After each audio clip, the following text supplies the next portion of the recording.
Thanks for joining today's episode of Small Talks for Big Change, where we help simplify financial topics to help with your financial wellness.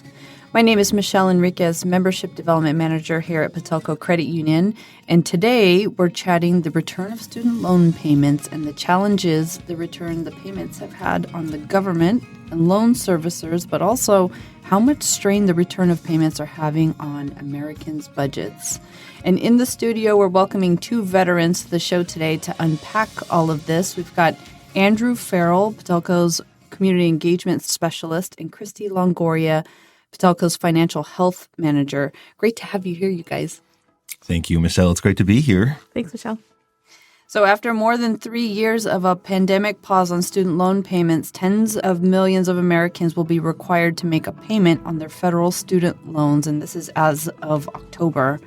We'll start with you, Christy. As our financial health manager and having worked in credit unions helping students and families understand student loan options and the financial aid process, how did we get here? What are you seeing? Yeah, it's been a really long road the past couple of years when it comes to changes to systems that, are kind of notoriously black and white, right? When it comes to student loan payments, you pay it, you didn't pay it, it impacts your credit, it doesn't impact your credit. There's so much that goes into understanding what it means to make a payment to a loan.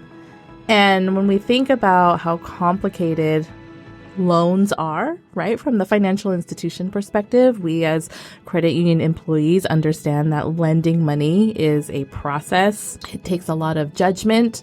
There's documents, there's papers.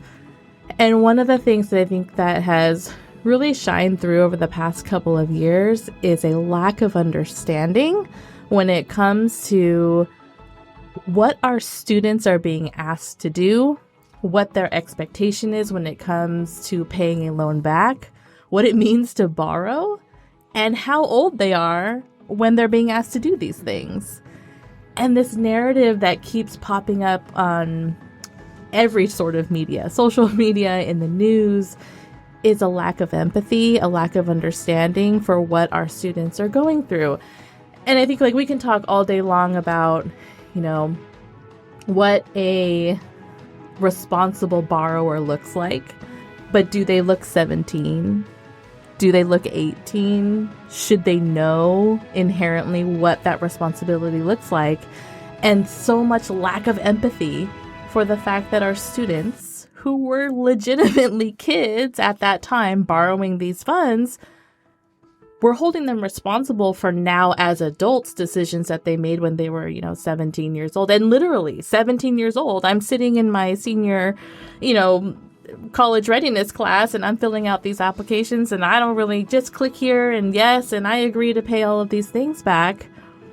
And then the course of, going to college starts, and then tuition increases, and then but I don't have to worry about that because I'm going to start my payments after graduation, and now I've got a snowball of debt, and I don't really understand what it means to have to pay it back. So over the course of the past few years, these students have been dealing with so much more too, on top of just their debt itself. It's the family dynamics and hardships that have come because of a pandemic. And I still am hearing and seeing a lot of these surface comments about they should have known better. Mm-hmm. They should have understood what they were doing. Everybody else has to pay back what they borrow. But at the same time, we're not thinking about the lender. What is the lender's responsibility in lending to a population that doesn't have income, legally restricted from actually making significant income as being students, right? No credit check. There's no credit in existence because I'm a minor and all of these things. And it's just shocking to me that we, as a society, can't take a step back and say, look at what the system has imposed on these students. Our expectation of them might actually be too high. And the role of the lender, and in this case, that's the federal government, in providing a loan to a student who doesn't know if they're going to have the income to pay it back. That's the whole purpose of why they're going to school. So, what we're talking about, what it is that we're seeing It's a broad question. We're seeing a lack of empathy, but we're also seeing change. We're seeing a motivation to understand a system better, which can hopefully bring better processes and procedures in. We're seeing growth on behalf of our seniors, who are those that are going to be going off to college, seem to be more aware now of the implications of borrowing large sums of money, and they're making, better decisions. But there's just a lot. Yeah. It's a lot there. Andrew's over here shaking his head, I think, Oh, yeah. in sympathy here, and frankly, maybe just a little triggered also. But Andrew, you help write our curriculum that we're teaching to our high school students here at Patelco, but you also yourself have your own student loans. Before we get to that, the average student loan payment is $503 according to the Education Initiative. In addition to having to fit another payment back into your budget, what has been your personal experience? What has been the processes that you've had to deal with going back with the return of student loan payments? Michelle, it has been a nightmare. It has been horrible. I have hated every second of it. So I do have student loans myself. I've got about $30K totaled between my federal loans and my private loans, so it's not a crippling amount. But admittedly, I did spend the entirety of the loan deferment period just pretending like my student loans didn't exist, which I think that was a case for a lot of borrowers that are out there. And with there also being talks of some type of federal loan forgiveness maybe happening during that time, I was just riding that wave of hope and didn't want to give the United States Office of Federal Student Aid $1 of my money unnecessarily. But now, unfortunately, here we are. And for me, the process of just trying to figure out what my loans were, where they were, what my balances were, was quite taxing. So I have 3 loans. I have a private loan and 2 federal loans. One is subsidized and one is unsubsidized. I was always making payments on my private loan because I knew that one was not going to go anywhere. But prior to deferment, my 2 federal loans were with different loan servicers. However, when I was notified that my payments were going to resume, I got an email that gave me $1 amount and one set date from one loan servicer that I did not recognize. So my first instinct was to just call the Office of Federal Aid to ask my questions, like, is this my total amount? Could I adjust my due date? What type of repayment plan am I in? And after sitting on hold for 3 hours, 3 full, not an exaggeration, 3 full hours, someone answered and quickly told me that I had to call the actual loan servicer and they could not help me. Yeah. So I was frustrated, reached out to Nelnet, waited another almost 2 hours before I ultimately had to just hang up because I had, stuff to do.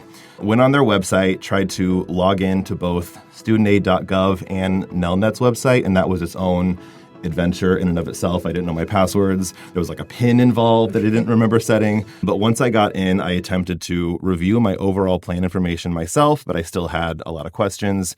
There are also things you just can't do online. Like I wanted to request a change in my due date, but for that you have to speak to someone. So it kind of sets you up not for the most success in that regard.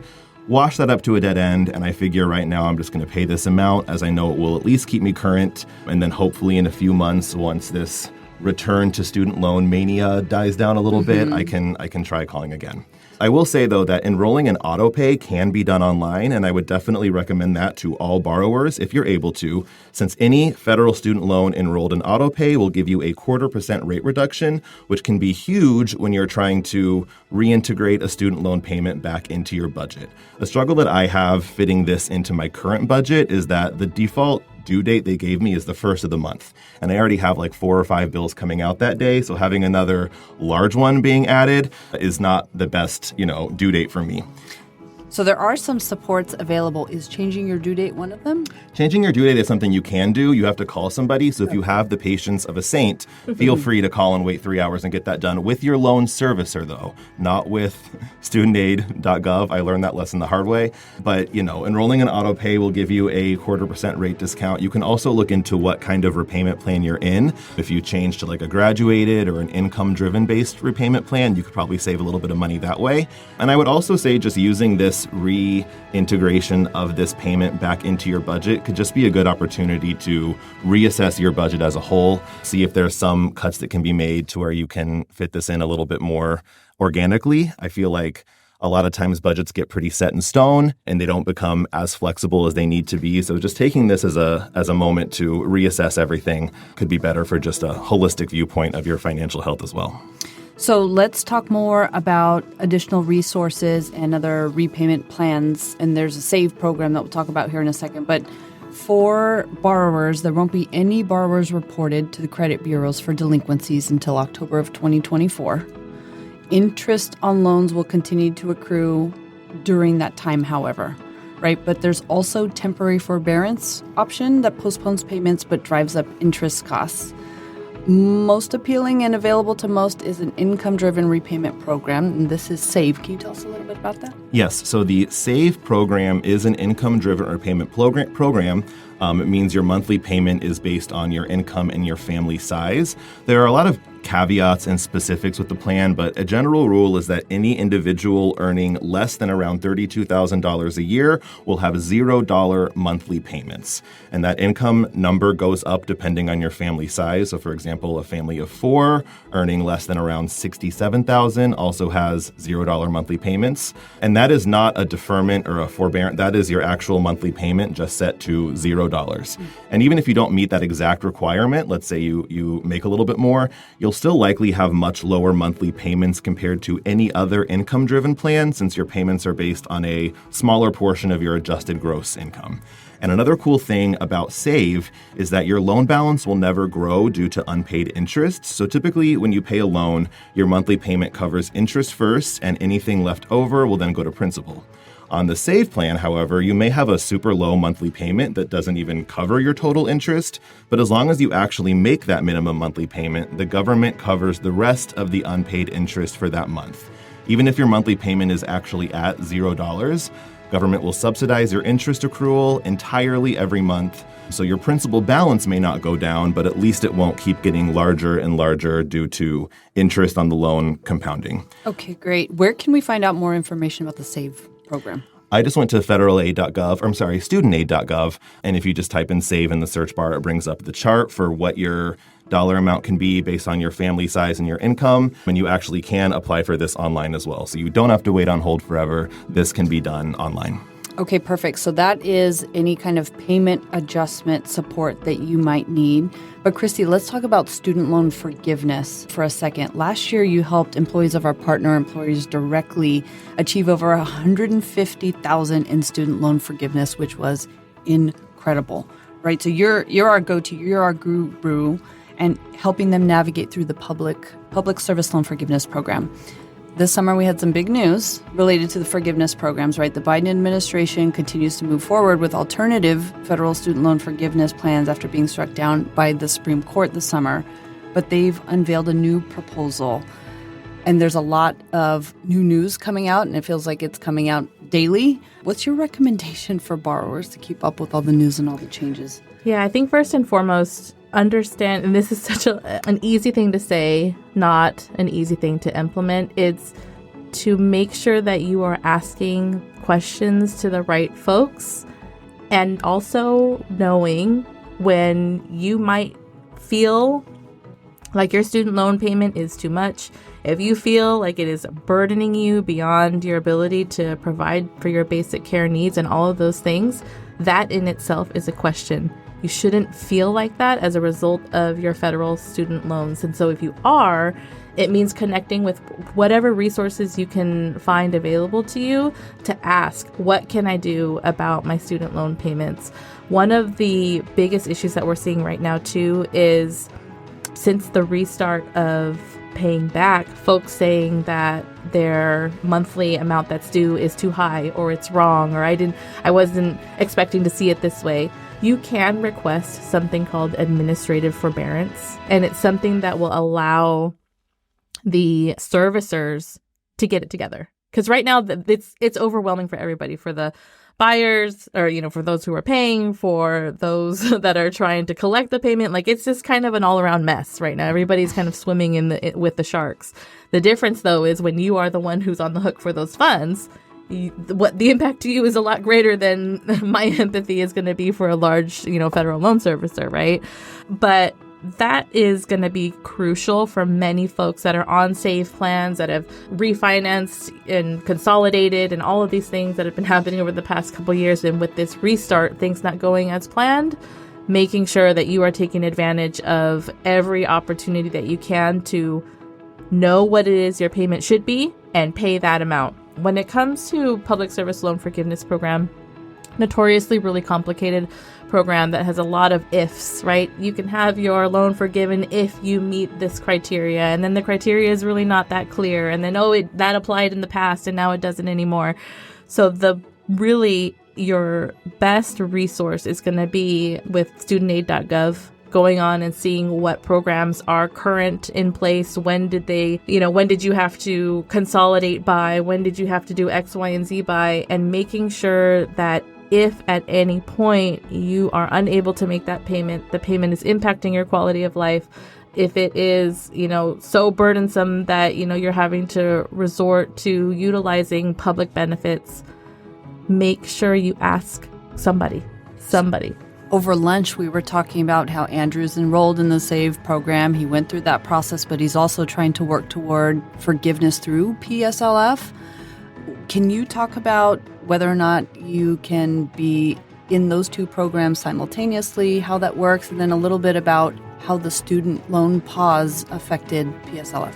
Yeah, so PSLF is its own program that's separate from the income-based repayment programs, and it's not necessarily a one or the other. The repayment programs are really strict to what is your income, what can you afford to pay.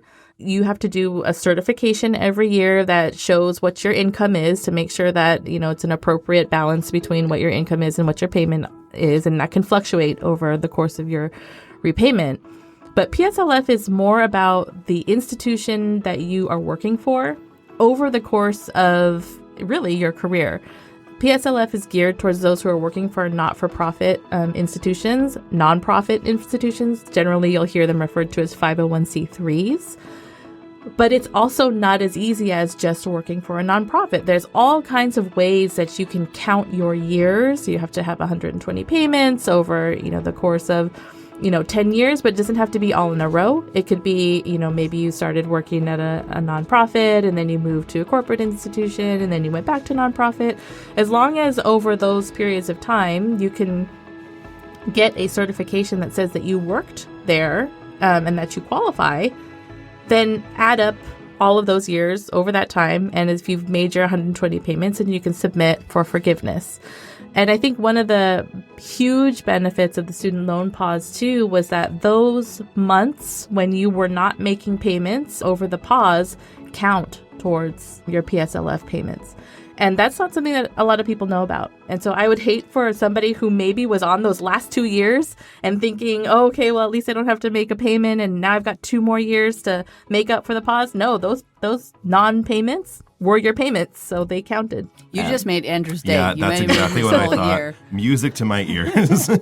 Yeah. So, of course, when there's confusion in the market, predators see opportunity, right? Mm-hmm. So in addition to the new repayment plans, servicer switchers, long call wait times, just a lot of news and changes, there's also rising student scam fraud. Yeah. So what advice do you have for borrowers just to stay vigilant through all the noise? Yeah, I think it's just really understanding that folks are opportunists, right? And especially in this restart period and everyone's trying to adjust their budgets and make room for what they didn't have to pay before, that there's going to be a lot of temptation to find a solution that doesn't involve making high payments every single month, that you will hear from scammers that can do away with your student loan if you provide them with your social security number, and they'll do all kinds of stuff to try to get your information. And it's all rooted in the fact that they know how desperate some of our students are. And it kind of goes back to that overall question of like what it is that we're seeing. It's a lot of mixture of fear and desperation, and how am I going to survive makes you a target, unfortunately. And in order to really keep yourself protected, Patelco has a fraud resource. If you're getting text messages, especially if they're saying like, this is a text from Patelco and, we can help you with your student loans or something like that, make sure you're utilizing that resource to ask and make sure that you're giving information to the right folks. And really, none of that should be by text. If you're getting text messages about your member number or account numbers or anything of that kind, it's always best to make sure that you are calling the institution that is reportedly reaching out to you directly, or asking even a trusted friend, a professor, someone on campus if you're still in school, for support. So we're closing out 2024. There's new legislation that's being introduced. Next year's an election year. So I have a feeling we're going to come back to the studio maybe 6 months from now and have a completely different conversation that we did today. But I think just for now, our message to members is stay vigilant with your information. Exercise some patience as you kind of sort through everything and reintroduce these things back into your life. Members and folks out there that have questions about student loans or payment plan options should call their services directly. Find information at studentaid.gov. But Patelco might be able to help too if you're struggling to fit this payment back into your budget. We do have certified financial specialists that can help with your budget and help you cut costs. And with that, you can find more information at patelco.org. Andrew, Christy, so 6 months from now, we'll come back. We'll figure out what the landscape looks like at that point, but it was really great to have you both here. It was good to be here, Michelle. Thank you. Thanks. This concludes today's episode of Small Talks for Big Change, where we help simplify financial topics to help with your financial wellness. We'll see you next time. Patelco Credit Union is insured by NCUA.